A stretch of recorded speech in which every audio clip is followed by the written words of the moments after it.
Okay. So this is kind of like our agenda of the day. I know it's like, oh, this is only, 6 points. That's not that much, but there's probably about 30 to 45 minutes on each section. Some are a little bit longer than others. But the biggest thing that we're gonna go over is gonna be rules and commands and then meet day preparation. Those are your two really long ones. So we'll probably take a break right before then. So weight classes and divisions is our first piece. So there's two really big divisions. You're gonna have equipped and you're gonna have raw. So raw is what I think everybody in rookie, we don't have a single equipped lifter in rookie, but raw is singlet, knee sleeves, belt, wrist straps, okay? So that's just your standard power lifter. Normally what you see is raw lifters.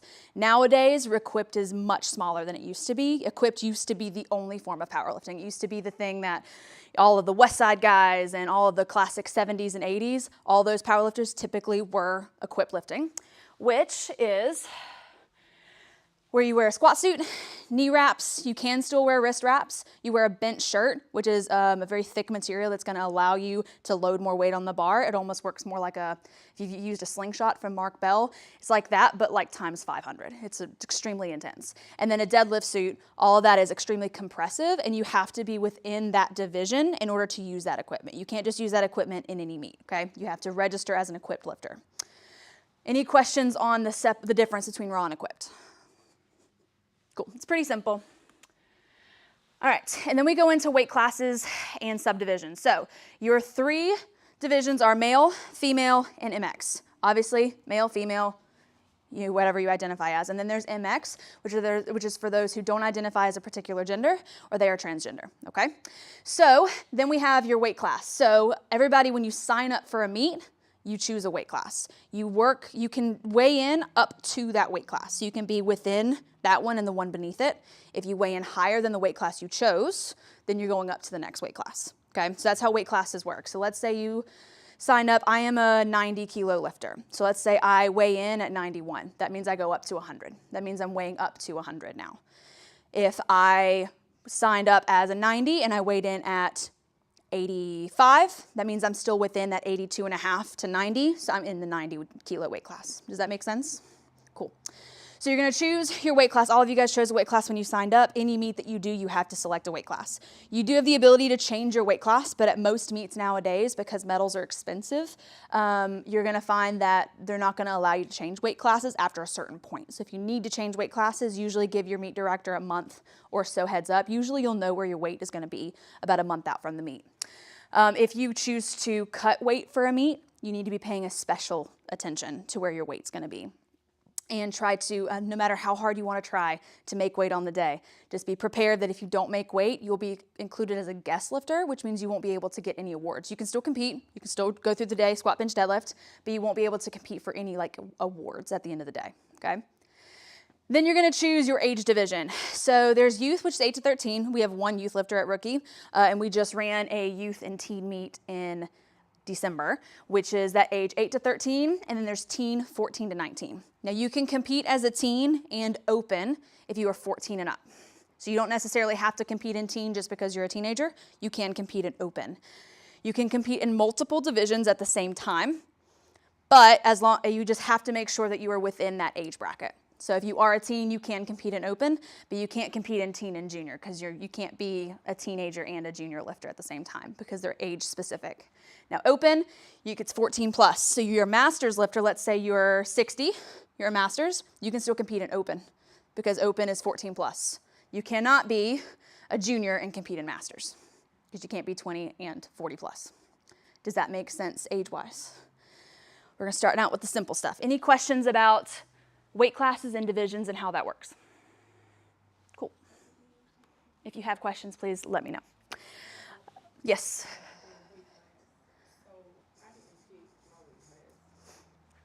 Okay, so she said she didn't pick her weight class.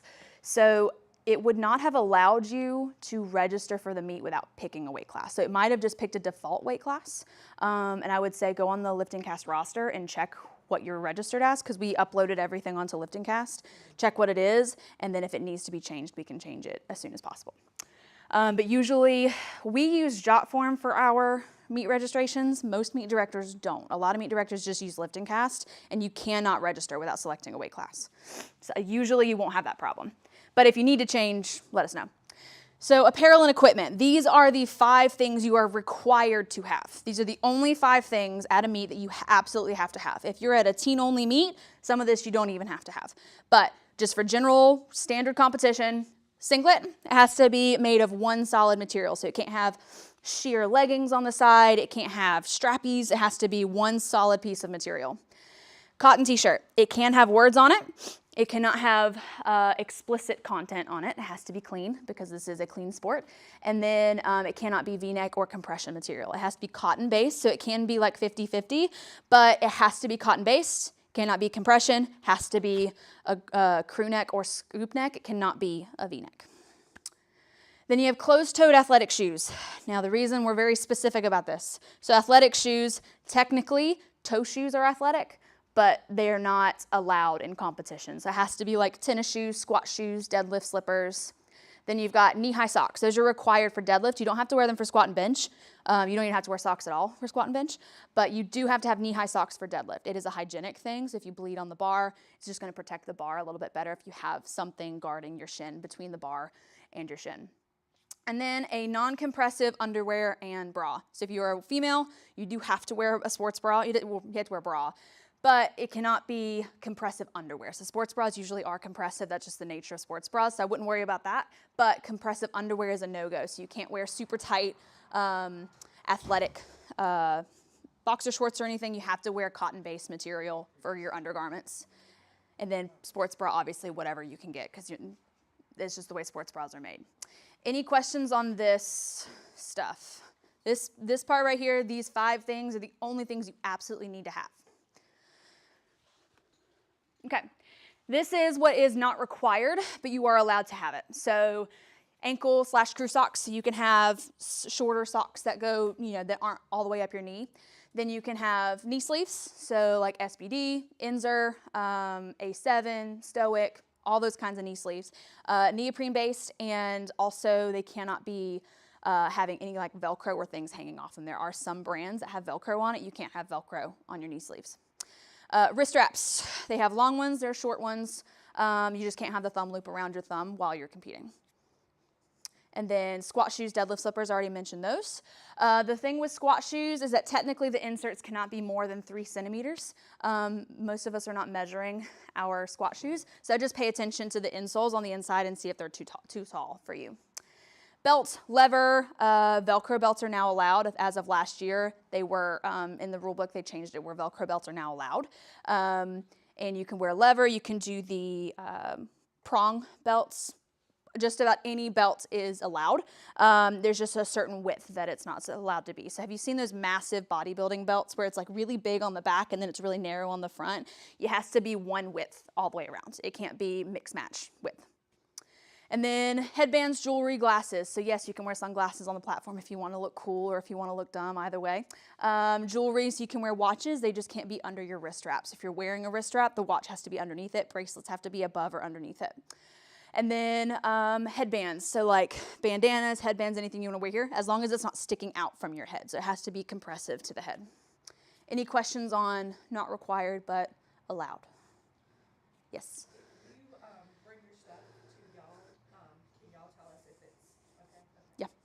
Yeah, if you guys have any of your stuff here today that you want us to look over, we totally can. And then we'll have early check-in the night before. It'll be here. And if you want to bring it and be like, hey, I just want to make sure this is cool, you totally can. And then if it isn't, then you have till the next day to bring it to us. And then obviously just gym memberships. If you can, just because you're the only one that has a mic, repeat the question. Yeah. Yep. All right. Any other questions? Cool. All right. This is the illegal materials. So as I already talked about, compressive t-shirts and compressive underwear.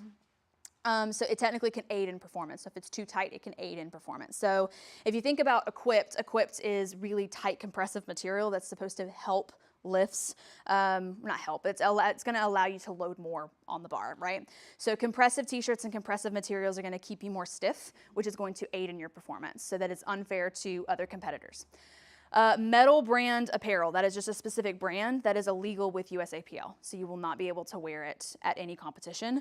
I have never seen anyone wear metal brand. So I don't think anyone's gonna have that problem, but just avoid all metal brand products.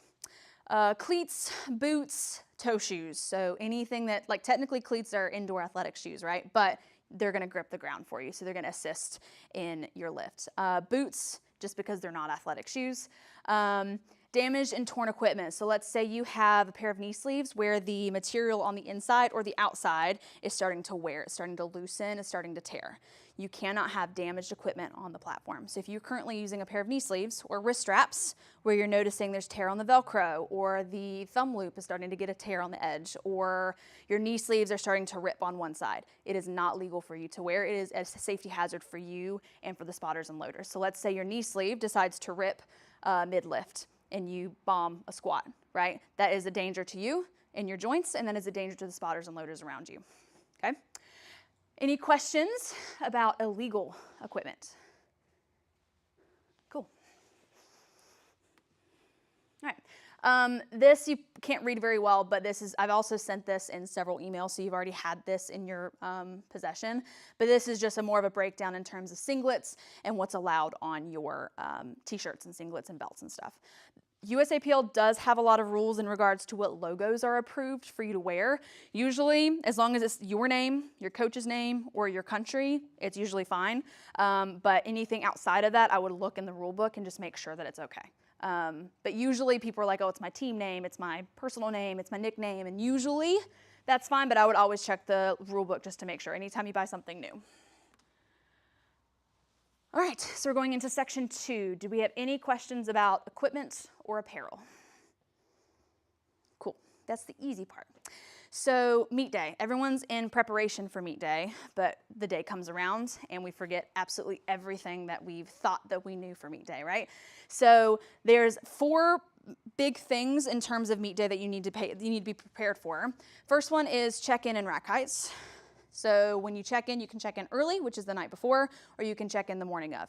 Either one's fine. It depends on, like for me, I'd rather get it done early so the next morning I can sleep in a little bit, or I don't have to get to the venue as early. Or if something is not approved, then I have the night to go and get something that is approved and get it approved the next day.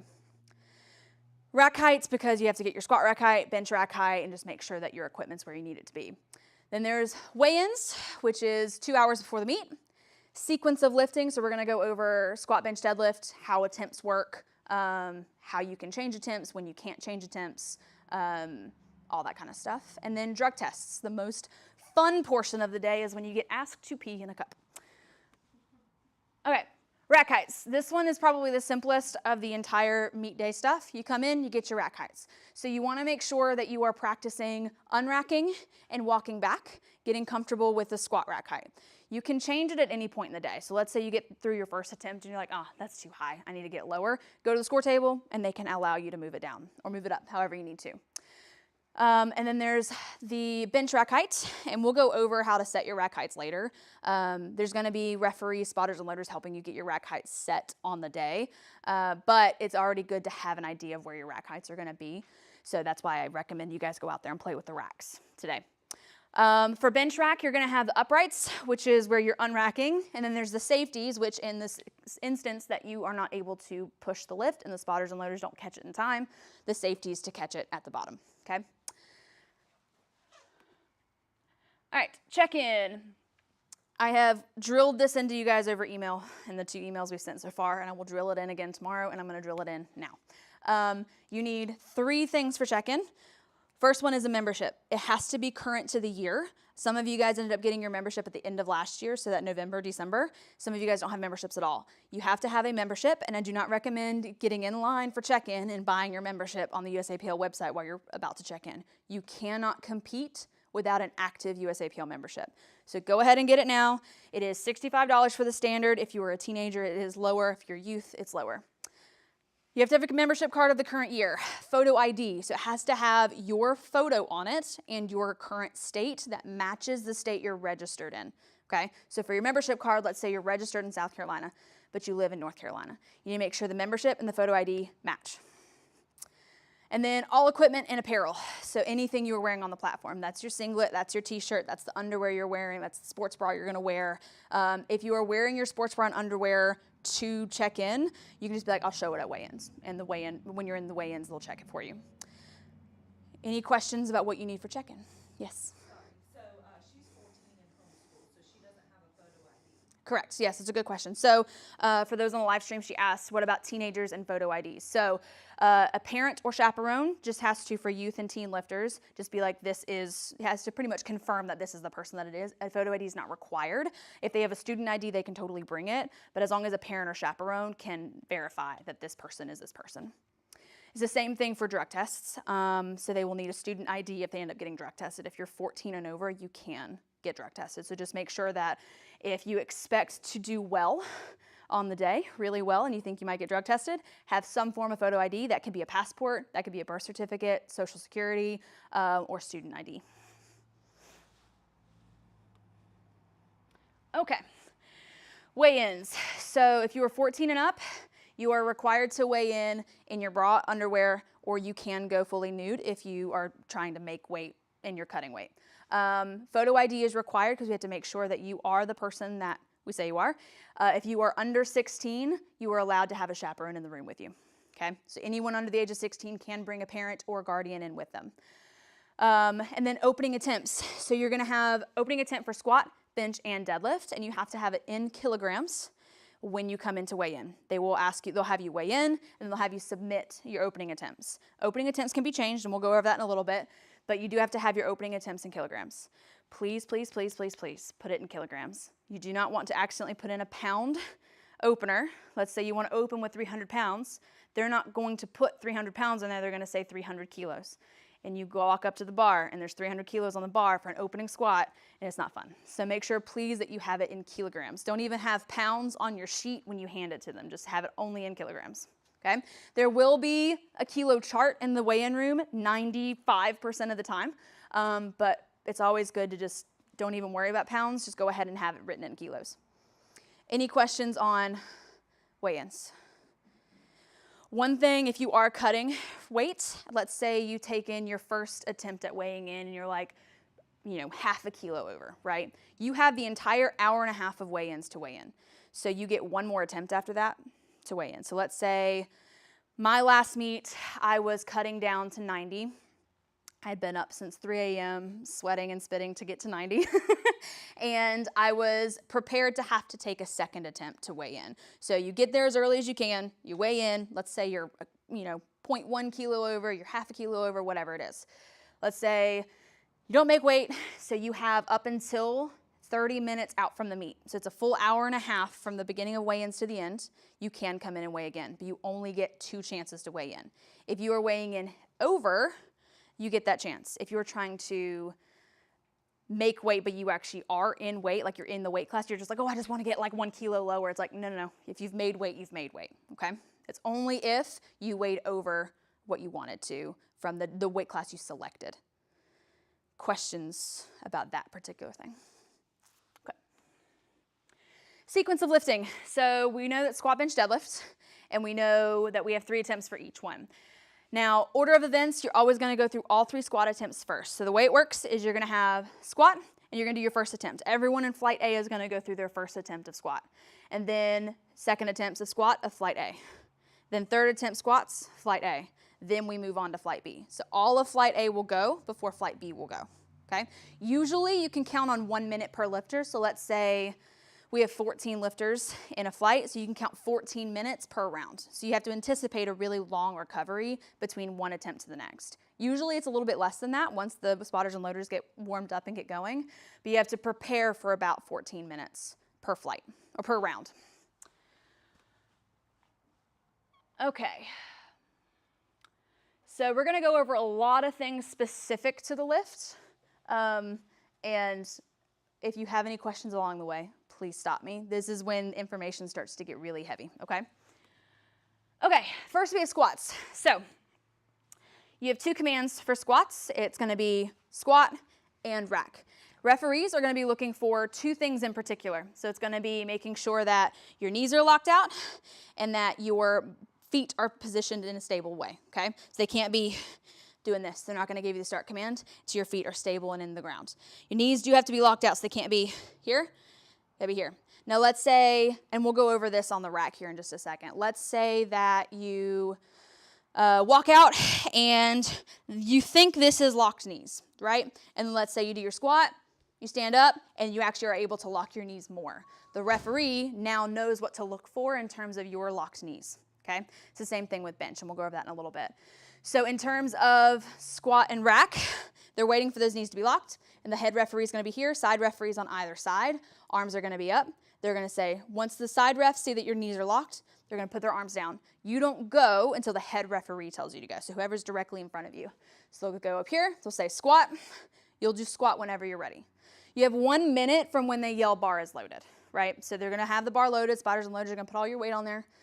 They're going to say bar is loaded. You have 1 minute to get the squat command. That does not mean the second you get the squat command that you have to go, okay? It just means that you have 1 minute up until they say squat, and then you can take as much time as you need. You just can't move. Once they tell you squat, you cannot change your feet.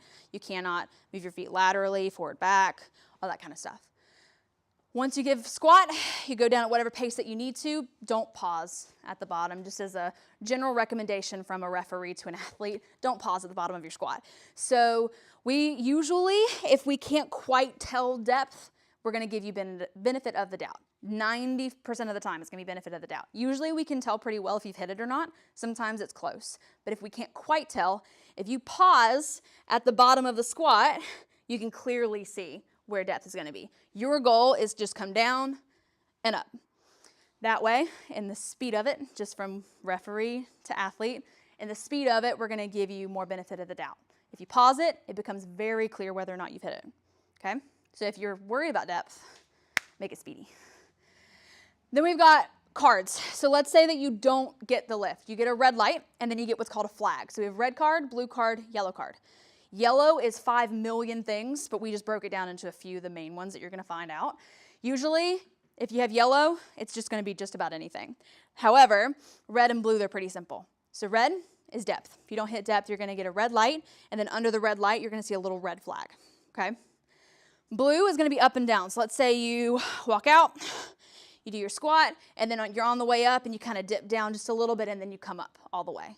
Or even if it's just a little grind, and let's say one side dips down just a little bit, right? The side referee is going to see downward movement. This other side referee won't, right?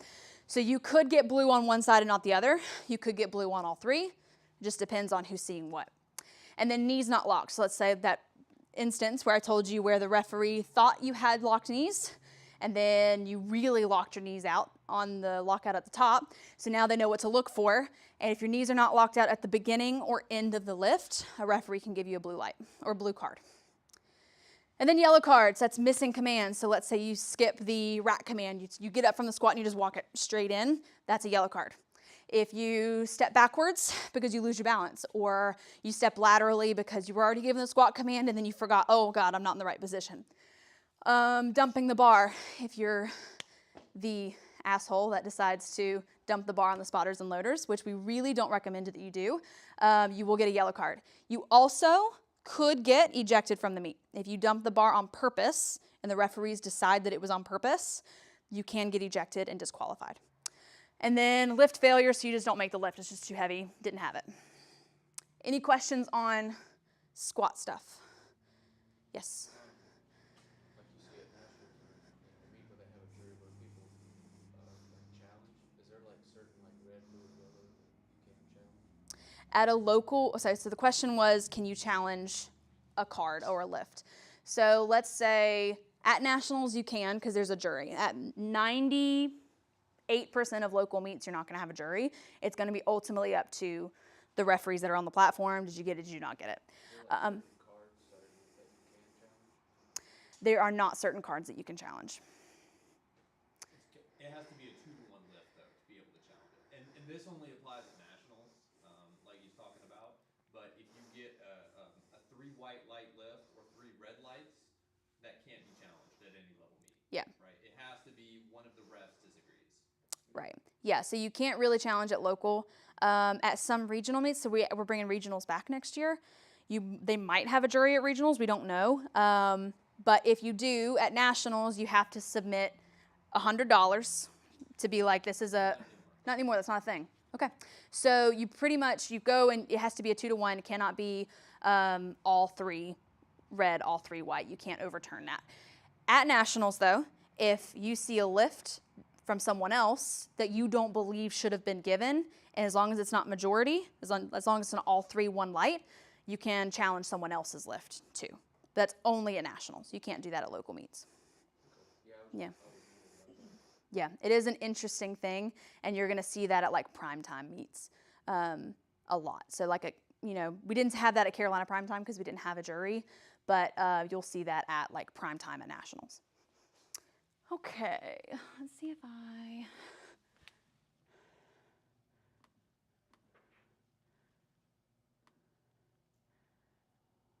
Okay. All right, bench press. We didn't have any other questions about squats, did we? No? Okay. Bench press. So you have start, press, and rack. Those are your 3 commands. So you're gonna have side refs, arms up, head ref, arm up. You are not facing any of the referees. You're actually gonna be facing away. So if you turn this way,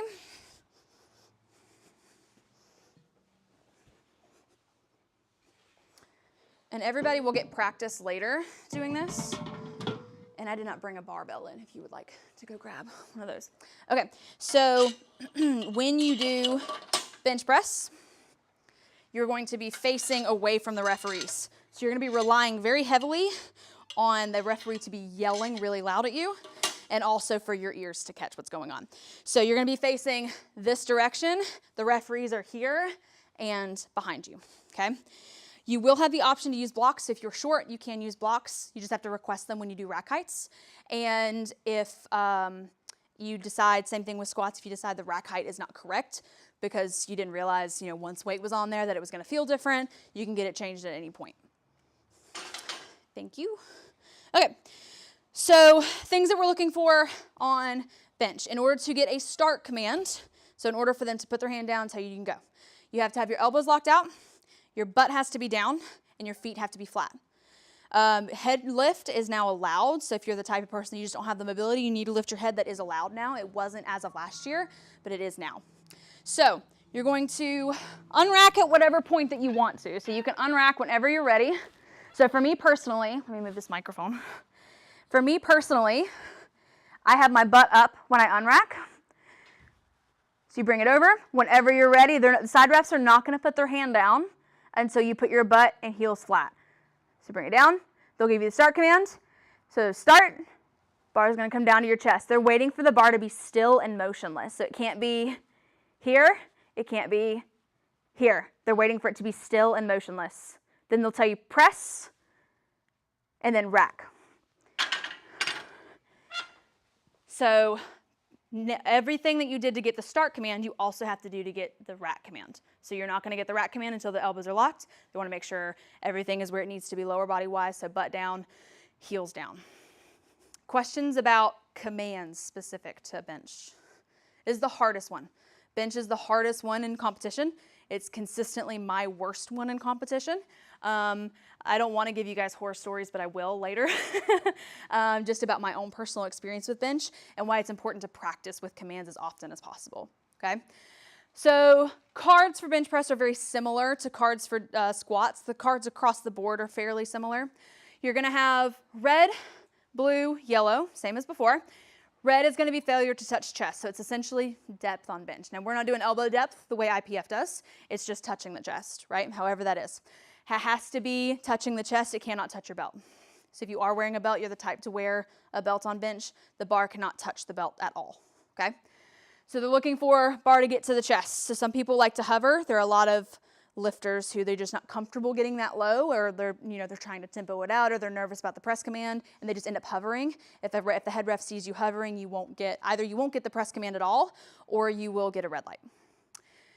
Blue card, so you're gonna have up and down movement similar to squats. So let's say you're on the way up, maybe one side dips down and you lock out. Let's say you get some up and down on the way out while you're grinding. Either way, any kind of up and down movement, you will get a blue card with a red light. Elbows not locked. Similar before to the squat, knees not locked, so the elbows very similar. If the head referee sees this and then we think that's as locked out as you can possibly get, cool. You do your bench press. At the end, you fully lock out your elbows. So now the referee knows what to look for. right? They might give you the go-ahead on the first one, but now they know for attempt number 2 and 3, okay, now I know what their elbow lockout actually looks like. So elbows have to be locked, can't be any up and down movement if you get either of those things. Blue card with a red light. And then you finish with yellow, so similar, missing commands. So if you skip the press command, you skip the rack command, anything of that nature. Lifting the heels off the floor, lifting the toes off the floor, or your butt lifting up. Those are all yellow cards. So keep your butt down, keep your feet down, okay? What I like to do, and I actually gave this recommendation to Jamie yesterday, was think about, like, if you have a tendency to lift your heels or your toes off the ground during bench, think about gripping the ground with your toes and heels, almost like making like a dome with your feet so that it'll help you grip the ground a little bit better. Fingers slide outside the ring. So the widest you can go on bench is index finger to the ring. If you slide out during the bench press, that is considered a bad lift, and they will give you a red light with a yellow card. And they will not allow you to start if you start with your position wider than that. They'll tell you to move your hands in. Using equipment for support. So I'll give you an example of this one. Some people, let's say, I cannot possibly do this during bench myself, but some people will end up using their heels. If you see down here, the peg at the end of the bench, they'll use their heels up against the peg. That's considered using the bench for support.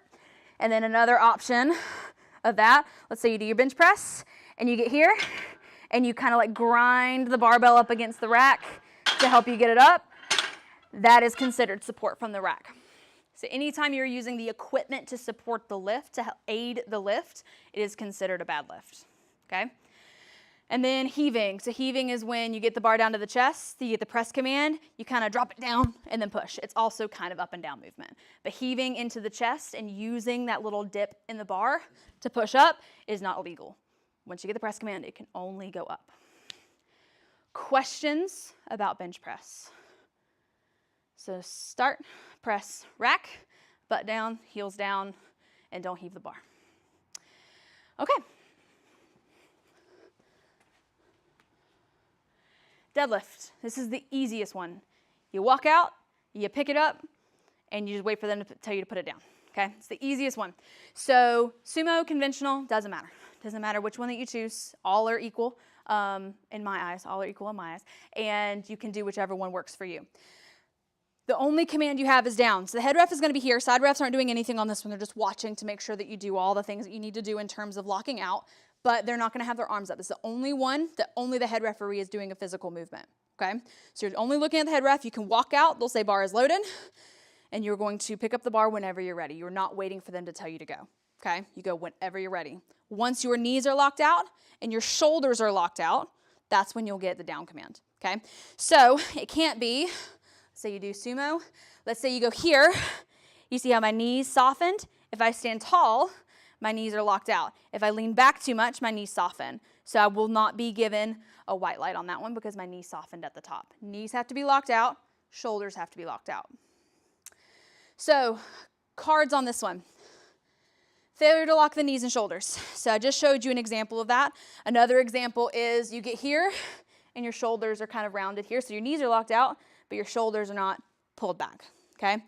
There's no like one set way like, oh, those shoulders are definitely locked out. It's more if you're able to pretty much open the chest and bring the shoulders in line with the hips and feet, essentially, right? That's what we're looking for. Everyone's limbs are a little bit different. Some people are super muscular in the chest, so it can be a little harder to tell. But generally, we're looking for the shoulders to be in line with the hips and the feet, okay? One thing to note on that is hips don't necessarily need to be locked out. We're not looking at hips. We're looking at shoulders, knees. So some people, which I don't know how you do it without locking your hips out, but some people can be here, so my hips can still be back like this, but my shoulders are back and my knees are locked out, right? This is not comfortable for me, but some people can do it, right? So red card, if you don't lock out shoulders and knees.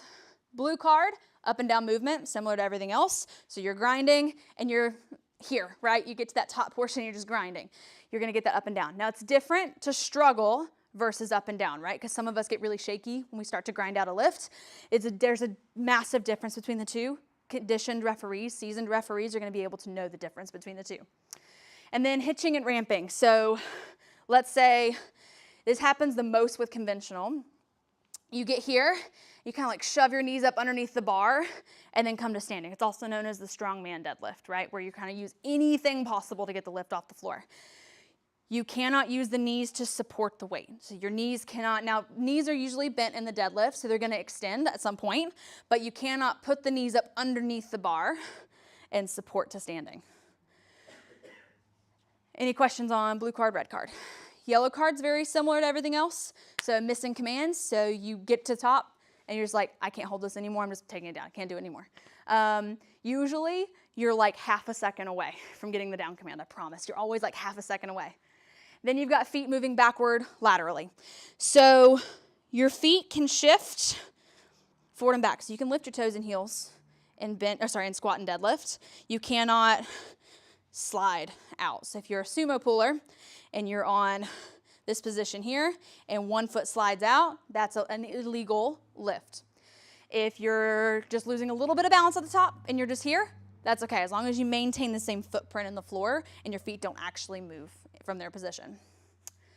And then dumping the bar. So drop it from the top like a CrossFitter. We don't do that. You will also, similar to how in squat you can get disqualified, same thing here. If it looks like it's on purpose, it's not just, oh, I lost my grip. If it looks like it's on purpose, you can be disqualified. And that would really suck. You get to your third attempt and then you get disqualified from deadlifts. Questions on deadlifts? Okay, I'm gonna go over grip on all three movements. If you wanna turn your faces this direction. So for squats, when you're setting up, you can have your thumb around, you can have your thumb behind. Your thumb doesn't even have to be touching the bar on squats, but all four fingers have to, okay? But thumb can be here, thumb can be here, thumb can be on the top. It cannot be up underneath, okay? So pick a side, forward or behind. On bench, this is the only lift where your thumb is required to be around the bar. We do not suicide grip, that is not safe. So thumb around the bar. It doesn't have to be tucked underneath. It doesn't have to be necessarily touching. I'm usually here, okay? But your thumb does have to be around the bar. And then for deadlift, thumbs don't even have to touch. My very first meet I ever saw this was the Georgia State Championship last year. There was a guy who was double underhand, no thumbs. I was like, what is this guy doing? He's deadlifting like 600 pounds without using his thumbs. So you can be here, hook grip. You can be standard. You can be mixed, or you can have either side. Thumbs do not have to be around the bar. I recommend that they are, but they don't have to be. Any questions about grip on lifts? Okay. Any questions, squat, bench, deadlift, before we move on from the lifts in particular? Okay, so now we're gonna go back a little bit.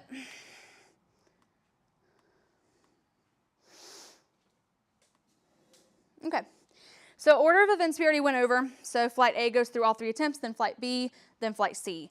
After the end of one lift, we have a 10-minute break. So we're gonna get through all squats, all 3 flights, 4 flights, depending on what meet that you're doing. All flights are gonna finish squats, then we're gonna take a mandatory 10-minute break. That is the national standard. At nationals, you're only ever gonna have 10 minutes. At a local meet, you're only ever gonna have 10 minutes. So you can always anticipate that 10 minutes is gonna be there. And each platform should be working on its own. So for rookies specifically, let's say platform A or platform 1, we're just speeding through. We're just knocking squats out like it's no one's business. We might get done a full 20 minutes before platform B, right? But once those squats are done and once bench is set up, that 10 minutes is gonna begin for that platform, all right? So there's always gonna be that 10-minute break, and you can always try to think about that in terms of your warm-ups. So like if you're trying to time out what your warm-ups are gonna be for when you're gonna start, then always make sure that you remember, oh, there's gonna be a 10-minute break between squat and bench and deadlift. Lot numbers. So right now, if you're on Lifting Cast, you're not gonna see any lot numbers yet. We haven't assigned them. So we're pretty much waiting until all weight classes are final. But every single lifter is assigned a lot number. At nationals, you weigh in by lot number. At local meets, you're not gonna see that much. So every lot number is very important. So let's say you are in flight A and you are number 2 and the next person is number 3. Right? So it's always gonna be organized 90% of the time by lightest weight to heaviest weight. So it's always the flight order is gonna be determined by who's lifting the lightest up to who's lifting the heaviest. round by round, so second attempts, the order might change based on what attempt is being made by each person. But let's say I have lot number 2 and Marshall has lot number 3. If we're lifting the same exact weight, he will go after me because my lot number is first. Okay, so when it comes down to lot number and the weights are the same, the first lot number will always go before the second one. Okay, otherwise it's going to be organized by weight lifted. Questions about lot numbers. Can get pretty confusing, but that's the simplest way to think about it. It's pretty much to keep it fair across the board in terms of who has to lift in what order. And then attempts. So you do get 3 attempts per lift. So you have your opening attempt. You have up until 3 minutes before your flight starts to change your attempt. So let's say you're warming up and you're like, oh man, I put in this much weight for my opening attempt, but it doesn't feel good. My body, I'm like nervous and I'm feeling sick and whatever. I need to change my opening attempt. You have up until 3 minutes. Let's say you're in flight B, so flight A is already going. When do you go, right? 3 lifters out. That's when you can no longer change your opening attempt. So if you're in flight A, the last 3 lifters of third attempts, that is when you are no longer allowed to change your openers. Up until then you can. If your flight hasn't started yet, like I say, the meet hasn't begun, you have up until 3 minutes before the meet begins. Okay? It can move up and down. It doesn't matter if you need to move it wherever you need to. But you can change it one time. Once you've changed it once, you can't change it again. Okay? And then you have an attempt change after each lift. So let's say first attempt went really great. You got 3 white lights. Super cool. You have 60 seconds to put in your next attempt. Okay? So my suggestion to everyone, and we'll go over this in a little bit, is having an attempt sheet. So if you have a coach, usually they're going to make one for you. But if you don't have a coach, I would go ahead and have an idea yourself of where you want those attempts to be. So an attempt sheet is kind of setting up like, okay, this is kind of where I want to hit on each attempt. So if this attempt feels good, this is kind of where I'm going to go from lift to lift. So having your attempt ready based on how that first attempt went. So first attempt goes great, got 3 white lights, you have 60 seconds, go to the score table, put in your next one. You cannot change your attempt. So once you put that in, that's the attempt that it is. The second they put it into the computer, it's official, okay? The only time you can change your attempt is a third attempt on deadlifts, okay? If it's a bench-only meet, which are very rare for people to go to, if it's a bench-only meet, you can do it there too. But for third attempt deadlift, you can change it as long as, remember the lot numbers, making sure that you're not lifting the same as the lot number that was before you.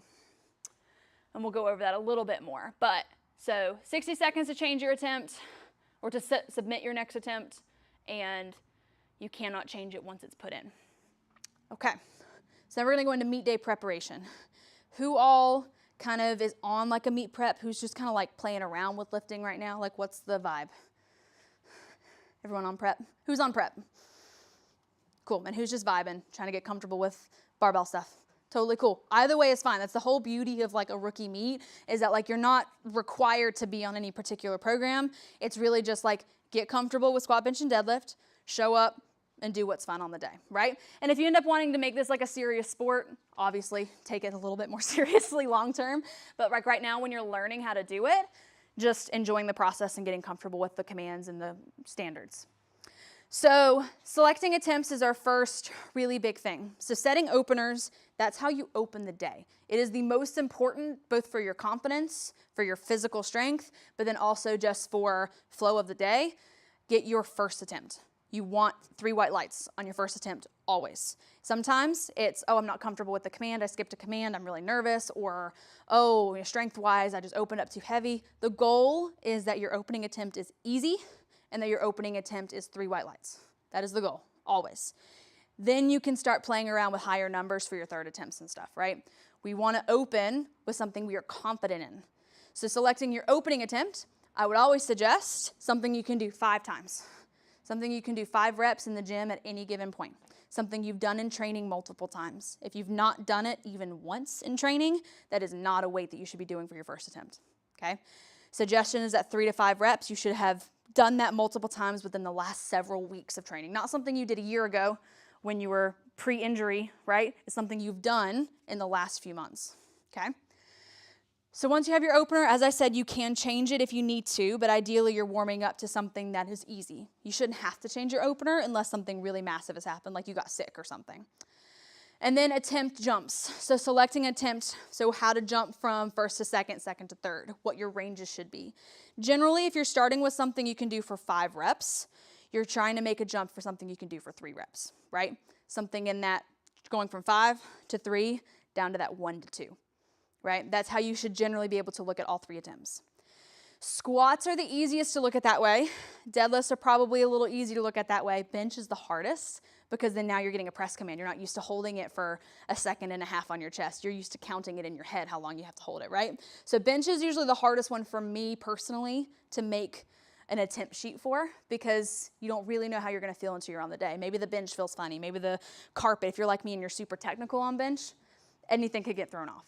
But the goal is something that you can do for 5 reps for your opener, 3 reps for your second, 1 to 2 reps for your third. And sometimes it's just a YOLO and you just want to kind of like shoot for the moon and whatever happens, happens. And that's cool as long as you've gotten your first and second attempt. If you have not gotten an attempt and you miss your third on anything, technicality or strength, then you are no longer able to qualify to win any awards, right? You want to get your first attempt, not just for confidence, not just for strength, not just to set the day up well, so that you can win something, so that you can actually have a successful day, okay? You want at least 1 attempt of each lift, but the goal is to get 9 for 9 whenever possible, okay? Any questions on setting openers or how to kind of determine attempt jumps? I would go ahead and have it in kilos on your attempt sheet. So when you create an attempt sheet, let's say for me, for example, let's say I want to open at 150 kilos for my squat.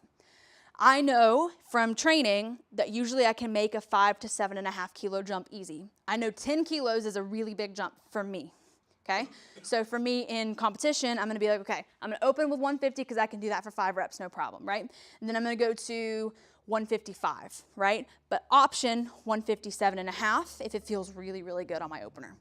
Then if I end up doing 157 and that feels great, what's the jump I'm gonna make from that? If I have 155 and that felt good, what's my jump from that, okay? So always think of it in terms of a range, a super small range from like a really low jump to a moderate to high jump, okay? That's how it's usually gonna be set up. And then attempt changes, we went over a few of these things. Opening attempt changes, you can do that up into 3 minutes out. Third attempt changes, you can only do it on deadlift and you can only do it twice. So you put in your third attempt when you get done with your second attempt deadlift, right? So you finish your second, you walk over, you put in your third.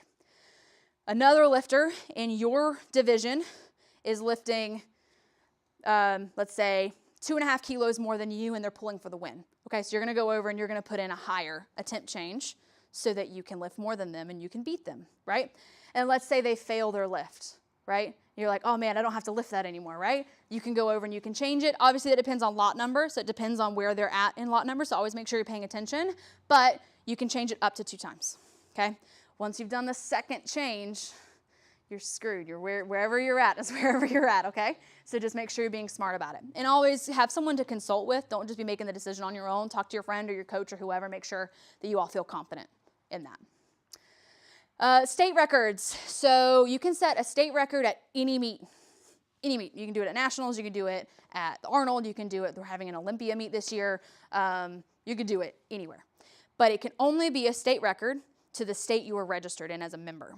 So if I'm registered in South Carolina, I cannot set a North Carolina record, no matter what meet I'm doing, even if I'm doing a meet in North Carolina.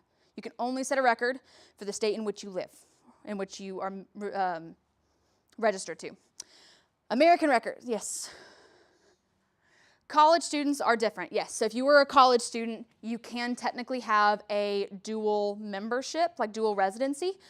So you could be registered member in one state, but you go to school in a different state, you can still set a record in the state in which you go to school or in which you live.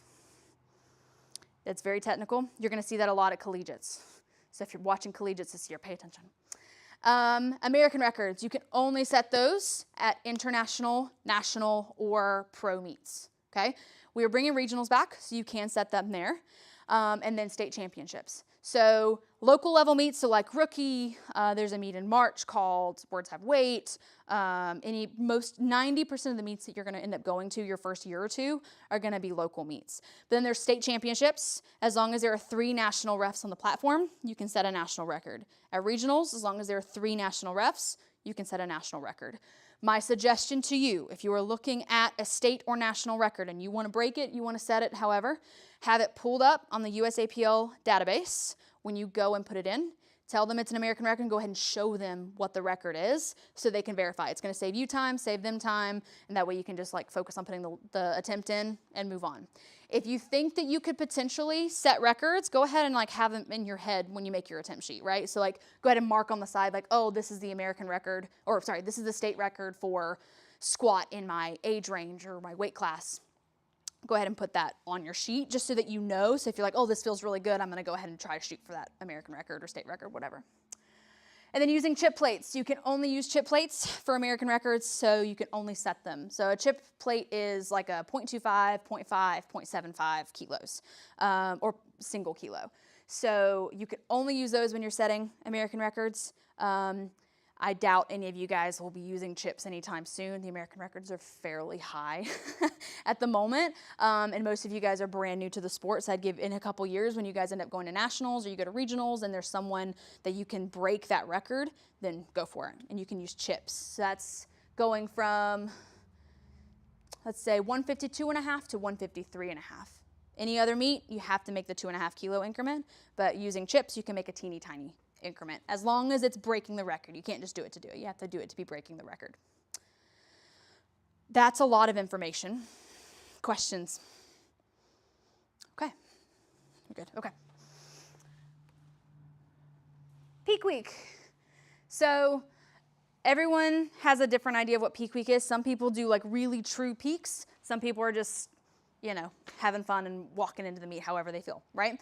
So peak week, usually if you are on some kind of training template or some kind of program, you are going to be tapering the week of the meet. So you're kind of going to have like your heaviest day the week out from the meet, and then you're usually going to be tapering off the week of, right? So the volume's going to be lower, intensity is going to be lower, overall fatigue is going to be lower. The goal is recovery, so you're working into the meet pretty well. Peak week, generally, you don't want to be lifting like the day before the meet, right? You want to give yourself a day, 2 days, sometimes 3 days. So for me, my last training day before meet is always Wednesday. So I have 2 days of rest between my last training day and meet day. But that follows very similar to what my training looks like already, right? So usually I have a Friday session, but I'm not going to lift the day before a session or before a meet. So do it based on your training, how it currently looks. If you normally train Monday, Wednesday, Friday, then Monday, Wednesday, good to go. Try to avoid Friday just to focus on mobility, staying limber, and then coming into meet day feeling really great.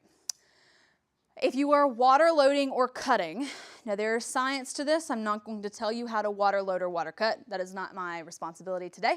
But if you are water loading or cutting, you have to keep that in account when you are training the week of, right? So usually, if you're water loading, you're loading up until that Thursday, and then on Friday, you're pretty much cutting water off, right? Sometimes you end up cutting off on Thursday a little earlier.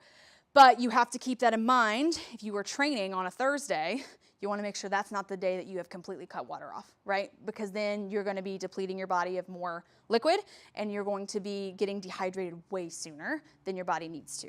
Right? And then that's going to impede performance. It could cause more cramping, extreme muscle soreness, that kind of thing.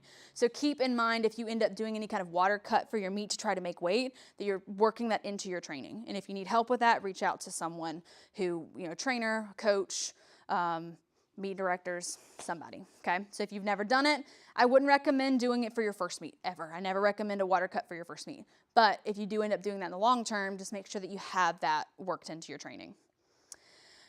Caffeine, pre-workout, smelling salts. So caffeine tolerance, some people take pre-workout before every single training session. Some people are drinking 3 Monsters a day every single day of the week, right? So their caffeine tolerance is like through the roof. If you want the caffeine to hit you on meet day the way that you want it to, right? You want it to hit and you're like, oh man, I'm feeling focused, I'm feeling energetic, I'm feeling strong. You don't really want to be like loading caffeine the week of the meet too much, right? And if your training is following as I recommended, where you're kind of like tapering off the week of and you're kind of doing more recovery movement than anything else, then caffeine should not be required by you. Now, obviously, I'm like a coffee drinker. I'm going to drink coffee first thing in the morning, but that's like my normal thing. I'm just not going to drink my energy drinks. I'm not going to do pre-workout. I'm not going to do anything that's like a stimulant to help performance, right? I'm not doing any of that the week of. Just so that on meet day, I can drink my Reign and it actually hits the way that I want to, where I'm going to take my pre-workout and it's going to actually give me the buzz that I want to, and like the beta alanine and all those good things. Smelling salts, I don't use them. I'm sure some of y'all do. It's ammonia. It is legal. You're allowed to use it. But if you use it every single time you lift and you use it every single top set, you're going to be deconditioning your body to respond poorly, right? So like if you use it all the time, you're no longer going to get that actual peak adrenaline feel that ammonia sniffing is supposed to give you. So I would recommend probably about a month out from the meet, only using it for your super, super, super heavy stuff. That way when you are on meet day and you decide you want to use smelling salts for your third attempt squat and your third attempt deadlift, that way it's actually going to hit you the way you want it to. So desensitize yourself to it a little bit. Sensitize yourself to it a little bit by backing off of it about a month out from the meet and only using it when you have to. And then practicing commands and opening attempts. So usually the week of the meet, some people will end up doing their opening attempts like 2 or 3 days out from the meet and just practicing them. And that's a good strategy if you are not currently on a program or your coach isn't currently having you do it. I do recommend it. That way you're like, I know exactly what this feels like on my back or in my wrists or whatever. I know exactly what it's going to feel like on meet day. I would do it probably that Monday or that Wednesday before the meet, and I would do it in your competition gear. So I would train in your singlet, in your t-shirt, and the shoes you're going to wear, the knee-high socks, all the things. Wear what you're going to wear on meet day. Practice your openers. I would just work up to your openers to figure out what your warm-ups are going to be, right? So part of making an attempt sheet is also planning out those warm-ups. So if you're practicing what it feels like to get to your opener, if you go, let's say I'm warming up with just the bar for 10 reps, and then I'm going to add 135, and I'm going to do that for 5 reps, and then I'm going to go, 185 for 3, and I'm just going to keep working up there until I get to my opening attempt, right? Practice your warm-up, see how long it takes you to get there. If you're like, okay, I got through that really fast, now I know I need to slow down my warm-up, I need to add more warm-up sets, that kind of thing. Practicing commands with your opening attempts the week of the meet is going to keep all of that information fresh for you. So if you have someone in the gym, even if they're not a referee, even if they're not a USAPL lifter, they're just going to give you commands. Just tell them what to look for, like, hey, give me a press command when the bar is motionless on my chest. Get practice having someone else tell you what to do for the lift versus you just hearing it in your head, right? So we all think that we know what a press command is going to feel like, right? Oh, that's a pause. Totally, that's a pause. You don't know what the ref is actually seeing, right? So maybe you feel super steady, but maybe what they're seeing is teetering on the chest. So have someone else look at the lift for you, give you commands to help you prepare with your opening attempts. And that way, when you do your opening attempts, you get white lights. Does that make sense? Cool. Any questions about kind of like peak week, general recommendations of that? Yes? If we're here, can we ask you to come look?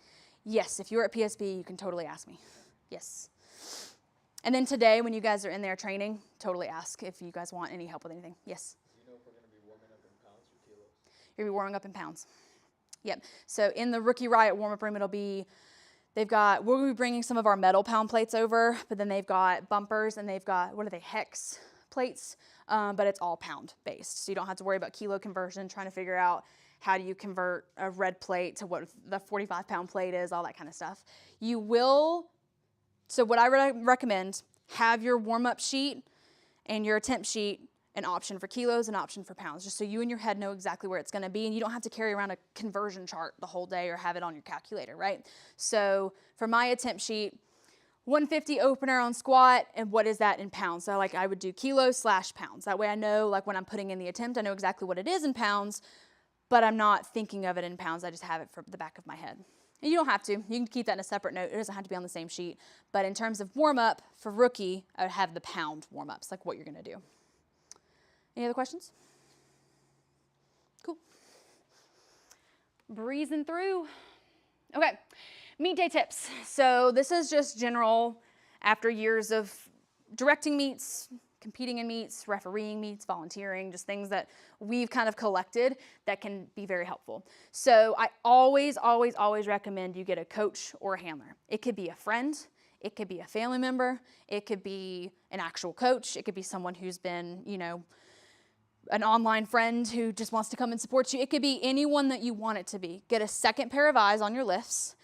Make sure they know what your goals are for the day and have them handle you. So a handler is pretty much your go person the entire day. They're going to be helping you load your bar. They're going to be helping you select your attempts. They're going to give you feedback. They can give you commands in the warm-up room. And they're pretty much going to be the person that's going to fight for you on the day. So let's say, and I didn't go over this, but relifts are a thing. So let's say spotter touches the bar too soon, or referee makes a mistake and gives you command that they shouldn't have given you. They gave it to you too early. You want someone who's going to fight for you and who knows the rules well enough to be able to do that. So going to the score team and be like, hey, they need a relift because this thing happened, right? And I'll give you more specific examples in a minute. But someone who's going to be in your corner on the day, okay? You want someone who's going to support you to help you get through the day. But also, like, your first meet is nerve-wracking, right? Nerves are jittery, you're feeling sick, you're feeling really scared and nervous to go out on the platform. And to me, the first attempt squat is the worst one because you're just trying to get it, the first one off, and your nervous system is just going crazy. Have someone who's there who knows you well enough to be like, hey, we got this, okay? As a team, you and me, we got this. I'm in your corner. I'm going to do whatever you need for the day. Someone to be your support. If you don't have an idea of like handlers and coaches, the email that we're going to send out for rookies specifically is going to have a list of handlers and coaches we recommend. If you don't have one, we will have mentors in the warm-up room. There's going to be, all that's going to be in the email. But if you have a friend, a family member, training partner, coach that can come with you on meet day, we highly recommend it. Someone you know and trust is the way to go. Okay? Food, drinks, and then other random things. So on meet day, most of the time you're going to have time to run out and grab food. But you don't necessarily want to rely on that. You want to have snacks in your bag. You want to have energy drinks, Gatorade, water. It's almost, I've never gone to a meet where I ate or drank all the things that I brought. But you want to have stuff to support you. So, and then you don't want to eat anything different on meet day that you wouldn't normally eat, right? So let's say you don't normally eat Chick-fil-A for breakfast. But on meet day, you're like, oh, I'm just going to eat Chick-fil-A for breakfast. You're about to compete in your first meet. Your nervous system's shaking like crazy. You don't necessarily want to do something you've not done before, only because it's going to potentially impact your performance. But bring the snacks that you're comfortable with. So on training day, what do you normally bring with you in the gym? Do you bring a pack of Sour Patch? Do you bring a bagel? You bring a protein bar, Rice Krispie treats, whatever you normally would eat on a given training day, that's what you want to bring with you on meet day. Something quick, something easy. Some venues have microwaves, some don't. So it really depends on what you're bringing. I would definitely ask your meet director. We will have a microwave at Rookie, but most meets you might not have a microwave. So just make sure you ask your meet director for that information. We would also recommend bringing a camp chair, something comfortable to sit in. There is that break between lifts, and if you brought food with you, it means you don't have to leave the venue. You can go out and sit in your car. You could take a nap if you want to. I've done that. You could also bring a camp chair with you so that you have a comfortable place to sit in between lifts, right? So you could be resting for 45 minutes. You could be resting for an hour and a half. But you want to make sure you have somewhere comfortable you can sit. They will have chairs likely. There's always the floor. Bring something comfortable so you're chilling comfortably all day and your hips are not in a funky position and your back's not hurting, that kind of thing. And then lifters' rights. So I gave you a couple of examples a minute ago. I'm going to give you like an anecdote and then we'll kind of get deeper into it. So this has happened to me twice, which is hilarious. So my bench setup, I bring the bar back and I slide back, my butt's up and my heels are flat to the ground. Bring the bar up over my chest and then my butt is up in the air and it very slowly comes down to the bench, right? 2 times in my powerlifting career, the referee from the side put their hand down too soon and the head ref said, start, when my butt was still up in the air. Once they've given you the start command, they can't take it back. That's not a thing they can do, right? So you just, okay, so this is happening. You just bring my butt down whenever I'm comfortable. They've already given me the start command, so I'll go down whenever I'm ready. And then they get kind of frazzled and they might forget to give the start or the press command, or maybe they're giving you a really long press command. Either way, I was given a start command really early. And both times, the referee forgot because they were so frazzled, they forgot to give me the press command. So I'm just waiting there on my chest for what feels like 30 seconds. It's really only like 5, but it feels like 30 seconds. And then I finally press and I rack. I go to the score table immediately. I need a relift. The referee made a mistake. What's going to happen is they're going to push you to the end of the flight. So sometimes that might be there are 5 lifters between you and your next attempt. Sometimes you're literally being put right after yourself because you might be the last person in the flight. In that instance, if you're the last person in the flight, they're going to give you 3 minutes on the clock. So you have 3 minutes of recovery time and you'll be able to go out. In the instance that there's some people behind you, you're going to have at least 3 lifters or 3 minutes between your failed attempt and your relift, okay? In that instance, that's why a coach or handler is great to have if they're familiar enough with the rules to be like, that was not cool. I'm going to get you a relift. We need a relift. Let's say spotter and loader touches the bar and you didn't get the lift because it messed your whatever up. If the spotter and loader touch the bar, you can request a relift. Go to the scores table, talk to the head referee, get a relift. Same thing, you might get pushed to the end of the flight. You might have 3 minutes on the timer. You might have 3 lifters between you and the next person. Could be 8 lifters depending on where you are in the flight. Either way, you deserve a relift, okay? In those instances, it's kind of nerve-wracking. You're just like, oh my God, this happened. I don't know what to do. Just take a second. Feel free to ask one of the referees like, hey, this happened. What do I do about it? Ask, there's usually going to be like a meet director around, or referee, spotters and loaders. There's always someone around to ask, but you want to do it as quickly as possible. It's not something that you want to wait 5 minutes and be like, hey, I want to get a redo on that lift. No, you have to do it immediately. So if you feel like it wasn't correct, someone touched the bar, the referee gave you a bad command, that kind of thing, you can request it. It's not always going to be granted, okay? Because ultimately it comes down to the head referee. Do they believe that you deserve a relift? But you should still try. Okay, always try to vouch for yourself. You always deserve to fight if you can. And then replace, re-rack. So let's say you walk the bar out from the squat and your knees are like this, so they're not locked out, and they're telling you lock your knees, and you're not locking them out.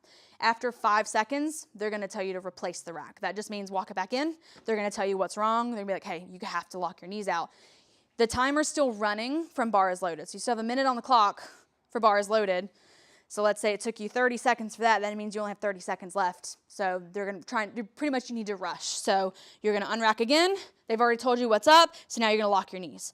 So they might tell you to replace the bar if a particular standard is not being met. Usually that's going to be at the very beginning of the lift. So it's going to be you unrack the bar, your elbows aren't locked out. Or you walk out the bar from squats and your knees aren't locked out.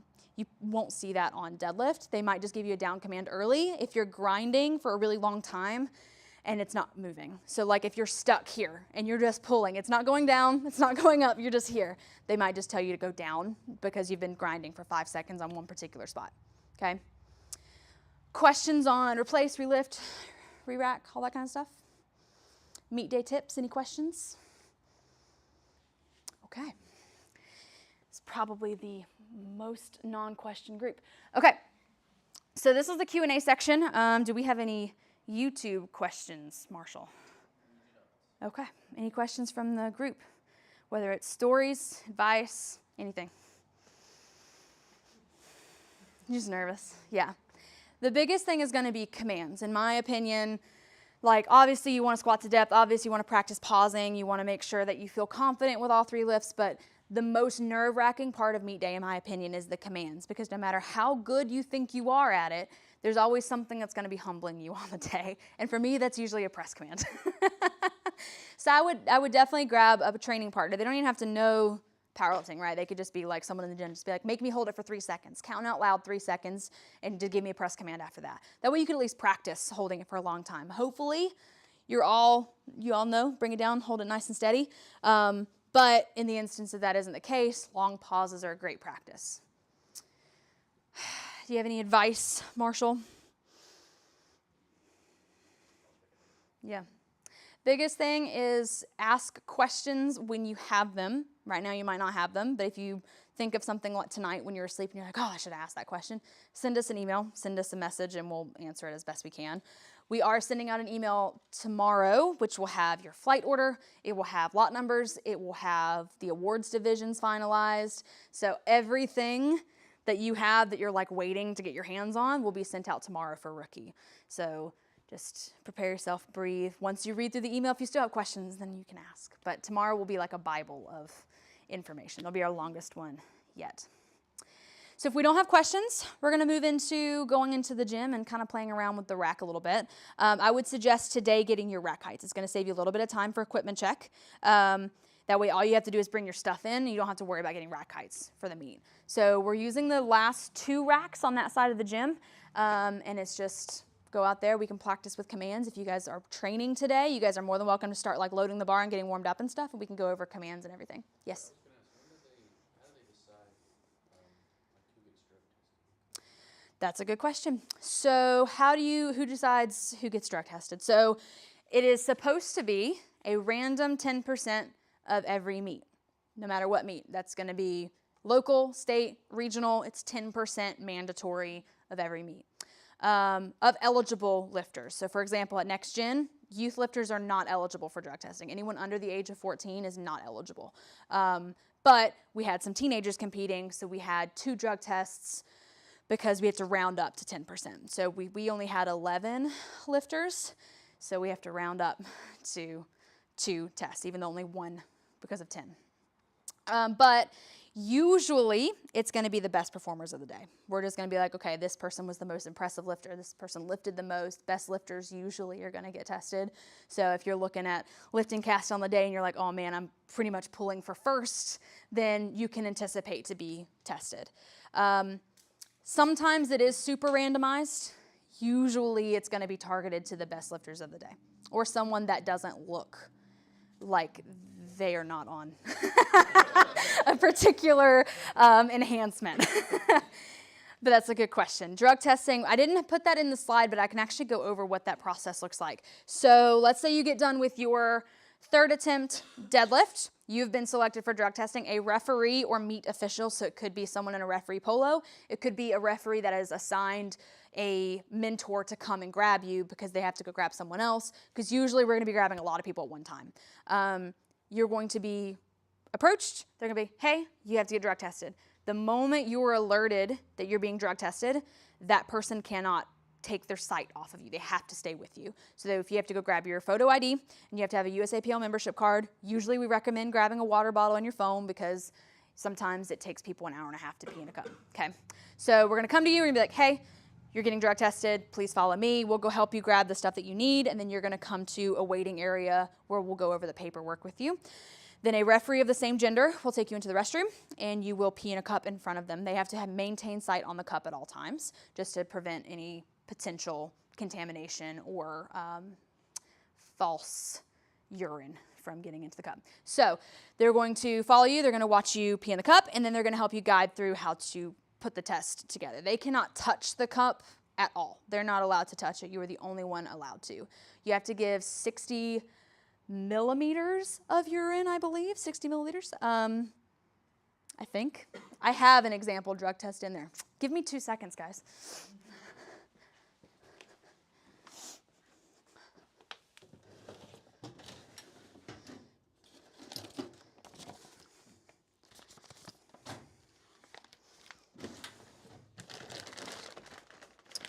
Okay. So drug tests, 10%. There are 2 forms as an athlete that you are required to fill out, and we do not expect you to know how to fill these out. We will guide you through it. So there is a form of notification. So this is for the national office, USAPL specifically. It's pretty much we notified you at this particular time at this meet that you were being tested. There is such a thing called an out-of-meet test. Usually that's reserved for pro lifters or people who have had a history of using a specific substance. Usually if you pop a test, you're banned for a certain period of time, but you are eventually allowed to come back.